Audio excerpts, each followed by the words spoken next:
योगी आदित्यनाथ ने आज एक बात कही। उत्तर प्रदेश में अब कोई माफिया किसी को डरा नहीं सकता, किसी को धमका नहीं सकता। पहले माफिया कैसे धमकाता था, इसे समझाने के लिए आपको एक वायरल ऑडियो सुनाते हैं। अरे भाई बहादुर भैया, तुम एक काम करो, कल मत आओ। कल जो है वो हमारी बीवी आ रही है। हेलो जी। कल हमारी पत्नी आ रही है। कल आप मत आइए, और आइए तो कुछ ऐसा कर करा के आइए, कुछ बहुत सही नहीं। ऐसा ना हो कि आपका एक पैर एक हाथ टूट जाए, समझे भाई तो यकीन लेट जाओगे आराम से 3 महीने के लिए अस्पताल में, समझे, तो हमारा काम रुक जाएगा। भाई हम समझे आप? सोमवार को पैसा इकट्ठा करके आएंगे कि आपका मूड सही हो जाए। और दूसरी जो भरोसा टूटा है आपका, हेलो नहीं, आप तो कोशिश करिए कि मतलब जितना अवॉइड हो सके हमारे सामने आप ना पड़िए। बात समझिए, आपको मैं बहुत गंभीरता से कह रहा हूँ। हेलो, आप अवॉइड करिए कि आप हमारे सामने ना पड़िए। आप भाई आप बड़े हैं, आप हमको मार लीजिए, कोई हमें। और दूसरी बात ये है कि आप मार भी दीजिए, हमको कोई दिक्कत नहीं है। आप ये लड़के नहीं, मार के चक्कर में आप न पड़िए। अभी ना आप मार जानते हैं, ना मार का हाल जानते हैं। मार वो चक्की आसान चीज लेना, ये सब बात न करो।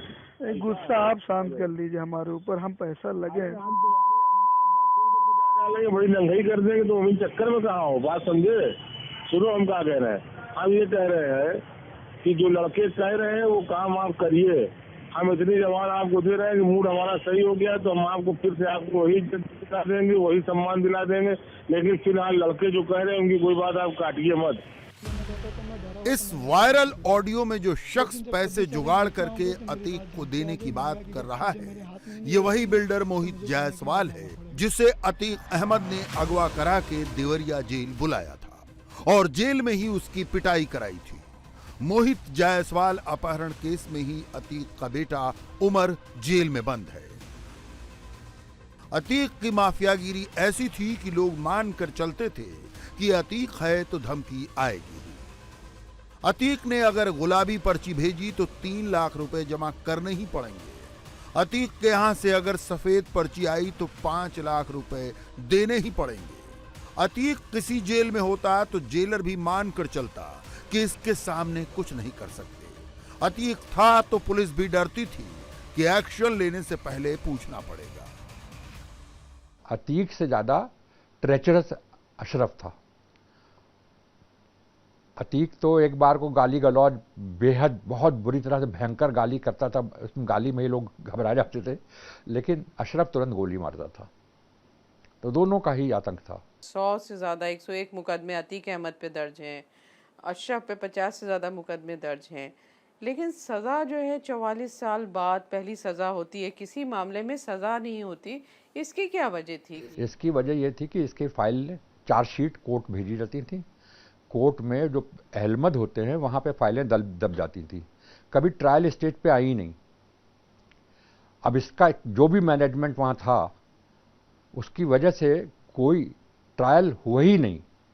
केवल 2 केसेस में ट्रायल हुआ, एक में अभी सजा हुई है, दूसरे में सजा होने वाली थी, तो उमेश पाल को मरवा दिया। तो किस तरह से, जैसे कोर्ट में कैसे मैनेज कर लेता था? बाहर चलिए धमकाया, सबको किया, कोर्ट में कैसे मैनेजमेंट हो जाता था? आतंक था इसका। अब मान लीजिए अहलमद को बोल दिया कि फाइल ट्रायल में नहीं आएगी, तो अहलमद की हिम्मत नहीं थी कि वो उसको पेशकार के पास भेज दे और ट्रायल की डेट फिक्स हो जाए, वो होने नहीं पाती थी। अतीक की गुंडागर्दी का एक और सबूत इंडिया टीवी के पास है। गुजरात की साबरमती जेल के अंदर से भी अतीक धमकी भरे व्हाट्सएप मैसेज भेजता था। जेल के अंदर से ही वो वसूली का रैकेट चलाता था। अतीक लिखता है, मेरे बेटे ना डॉक्टर बनेंगे ना वकील। यानी अतीक अच्छी तरह जानता था और इसी कोशिश में लगा था कि उसके बेटे बाप के नक्शेपा पर चलकर माफिया बनेंगे। जिस अवधि में मैं वहाँ रहा वो सबसे कठिन समय था जेल का, क्योंकि उस जेल का जो एक हमारा अपना सिस्टम था कि हम नियमों से अलग हट करके हम किसी की कोई मदद नहीं करते थे। उसी नियमों के पालन को करते हुए यहाँ तक कि स्थितियाँ बहुत विकट भी हो गई, किसी प्रकार की धमकियाँ भी हमको दी गई, मुझसे यहाँ तक कहा गया कि आपको 30 दिन का समय दिया जाता है, अपना इस जेल से ट्रांसफ़र करा लो, वरना इतनी गोलियां चलवाऊंगा कि पोस्टमार्टम नहीं हो पाएगा। ये मुझसे कहा गया था।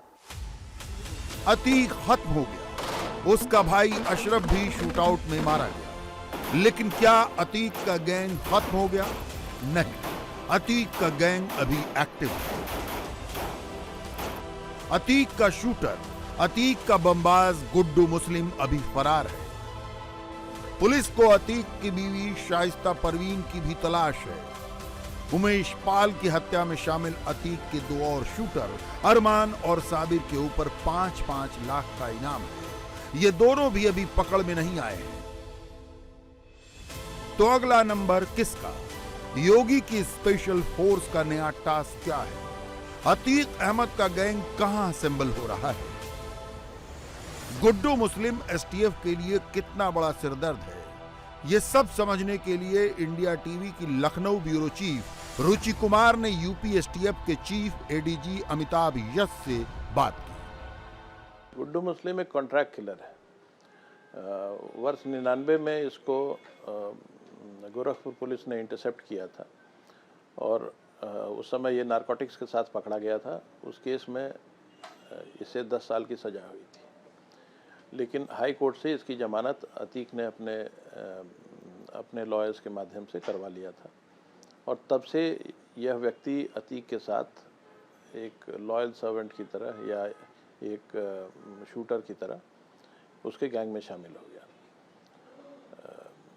इसके बारे में वर्ष 99 में भी ये जानकारी हुई थी, जब इसे थोड़ा बहुत समय मिला था इंट्रोगेशन का, कि ये एक बमबाज है और बम से हत्या करता है। इसके पास ये क्षमता है कि रॉ मटेरियल से बम चलते फिरते बना करके उसे फेंक करके मर्डर कर सकता है और शूटिंग में भी, वेपन्स की शूटिंग में भी ये माहिर है।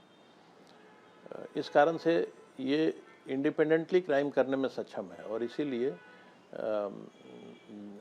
In spite of the fact कि आज के दिन में 3 लोग हैं जो 5 लाख के इनामी हैं, अरमान, साबिर और गुड्डू मुस्लिम, ये सबसे खतरनाक है। क्राइम की खबरों से अपडेटेड रहने के लिए India TV crime alert channel YouTube पर सब्सक्राइब करें, बेल आइकन दबाना न भूलें। सावधान रहें, सुरक्षित रहें, देखते रहें इंडिया टीवी क्राइम अलर्ट।